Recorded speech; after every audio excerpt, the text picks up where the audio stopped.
Oya watu wangu, leo niko a very strange and cool place.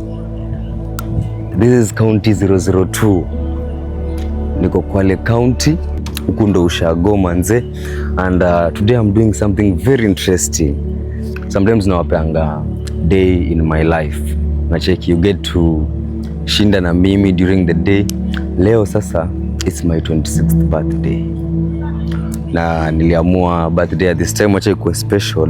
Acha niende celebrate na my most special people kule home. Hakuna birthday nisha celebrate na hao manze, maybe in time nikiwa sijijui.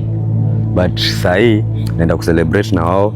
Pia nitawaonyesha the Mijikenda culture, our culture. Na pia muone venye tunaishi huku.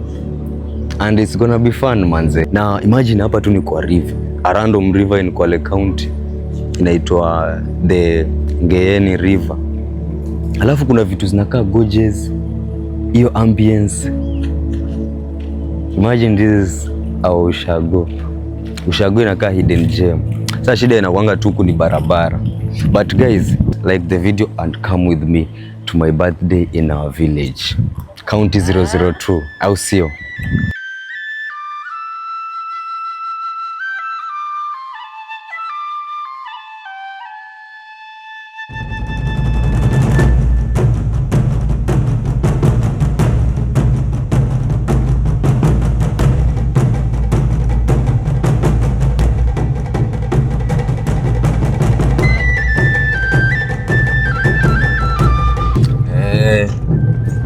Hizi mariva zilikuwa zinanifanya siendi shule.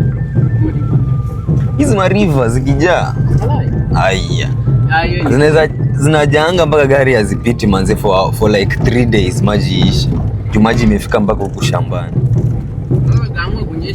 Hata manze hata nika birth certificate yangu ishaingia kwa maji tu hivi. Nikabidi ni apply ingine after form 4. Wallahi. Juu maji zinajaa huko barabara manze.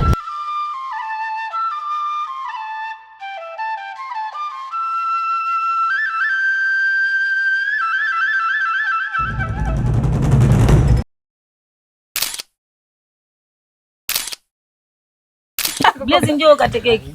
Kwa kisu. Wapi? Ni meme. Aya sawa. Aya. Happy birthday to you. Happy birthday to you.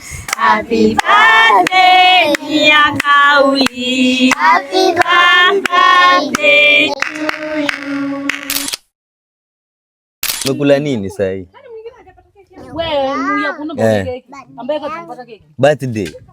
Kwa kula keki. Hebu nione iko wapi? Hiyo. Na Mariamu pia. Umekula nini? Keki. This is the village.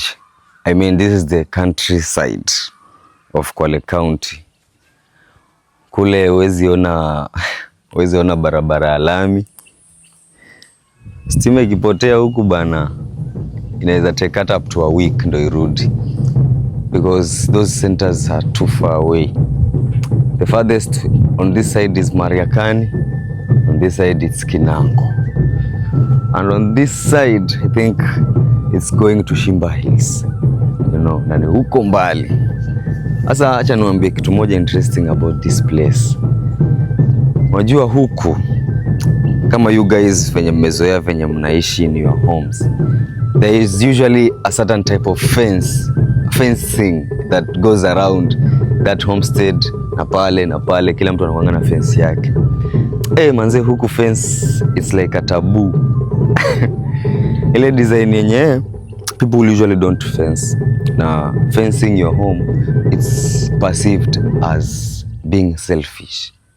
Hapo ukianza kujifensia nyumba zako hata venye unaona hivi ndo mtu anajenga. Unatafuta tu ki homestead yako, unaeka na unaacha space as a sign that the neighbors are always welcome, you know.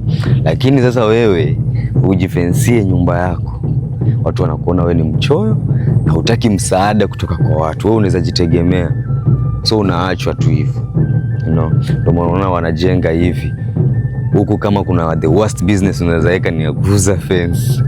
Watu wa fence wanaishi tu hivi venye wako, mtu tu anaweza pita na wasalimie. Pia salamu ni kitu kingine muhimu among the Mijikenda community. So mtoto mdogo to an adult anafaa kusema shikao. And then now the complicated one yenye ni refu, now adult to an adult, salamu inakuanga hii nazima ndo mambo nazima haya wambaza salama bari za muda ani mzima kajambo dasmahi. Hii kauli mnaona hapa ni jina ya Kiduruma. Sawa, so let me show you a little bit of Kwale County and then we go to the next vlog.